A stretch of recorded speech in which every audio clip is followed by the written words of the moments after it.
Welcome back to Bitcoin Math. Today we're going to look at how to run your own Michael Saylor Bitcoin adoption playbook. If you're not familiar with what that is, we're going to cover that here briefly from our friends at ChatGPT.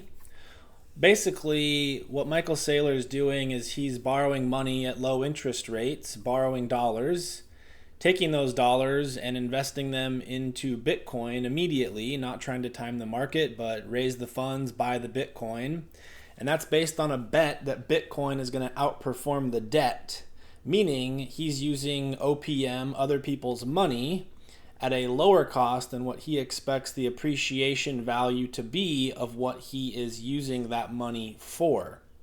Obviously, he's never selling the Bitcoin. He's holding it and stacking it forever. And that's going to be a key pillar in the model we're going to look at today, really in understanding how could we as individuals run our own Michael Saylor playbook. And so to model this out, we're going to go to the Living on a Bitcoin Standard calculator.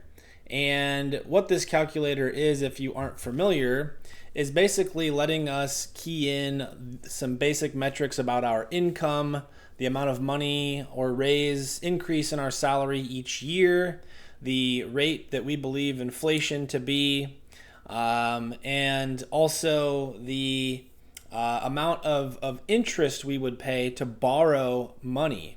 Because what we're going to do is we're actually going to look at, well, what if we converted all of our money, our income, our economic energy immediately into Bitcoin, and then we went out and raised or borrowed the money that we needed to live life. Because if we're converting all of our economic energy, all of our income directly into Bitcoin, that might limit all of the ways in which we can pay bills, buy gas, get groceries, go to the movies, things of that nature. And so there would still be a debt component for us to go out and borrow the money, the dollars that we need to live our lives. So let's go ahead and run through this really quickly. Let's go ahead and say our monthly net income is $5,000 after taxes, fees, and any other deductions. Let's say we're going to borrow money at 10%. And let's just say we're making another 5% year over year increase in our salary. And let's go ahead and say that inflation is a modest 3%. Now on the Bitcoin CAGR bar here, you can see you can set these terms from 0% compound annual growth rate all the way up to 100. We've marked out the Saylor Bear base and bull case metrics, which are 21, 29, and 37%. And then this is going to show us results for a 20-year period. To be conservative, let's go ahead and say Saylor Bear case 21%. Okay. So there's a chart here that you can look at that will graphically display the results, and there's also a dynamic summary here that kind of synthesizes everything and puts it into a TLDR, if you will. But where we're going to focus is really down here on the actual year-by-year results. Okay, so in year one, our nominal income is $60,000. After the inflation we keyed in, our purchasing power is actually $58,200. If we look at the Bitcoin price, it's at $94,339. That's where it's at today. Now remember, we're converting all of that money into Bitcoin. We're going to buy Bitcoin. That's going to allow us to accumulate 0.64 Bitcoin.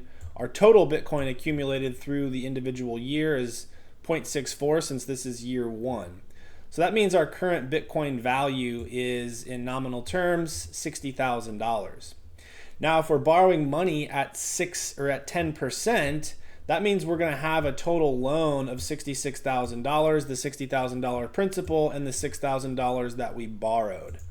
Now, if we were just to take a snapshot of only year one, well, we're in the whole $6,000 because we only made $60,000, but we had to borrow $66,000 in order to get that money to live our lives, since again, we decided to acquire $60,000 in Bitcoin with our income.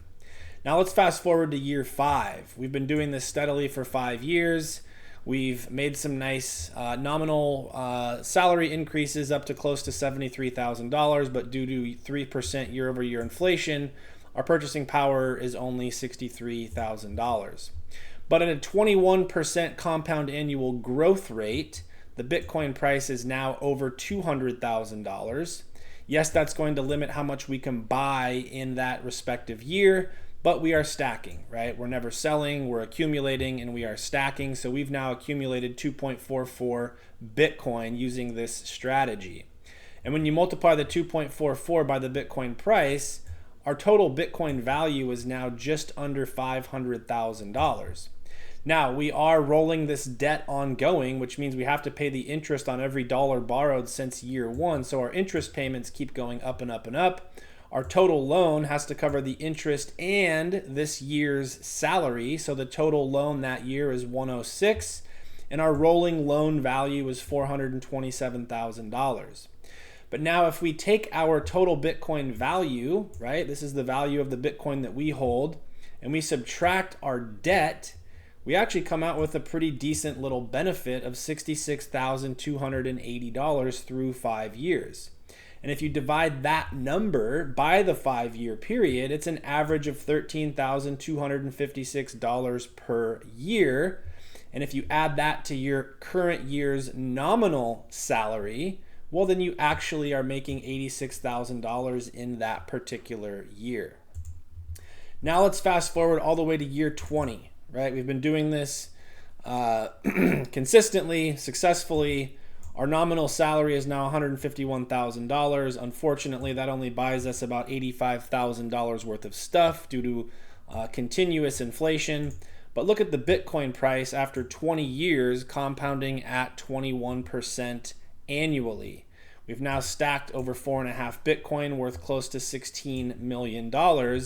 And despite having racked up $3.75 million in debt, when we subtract that debt from the total value of our Bitcoin, we are left with a net Bitcoin benefit of over $12 million, which again, if we divide that by the 20-year period, we gave ourselves over a $600,000 per year pay increase in Bitcoin value.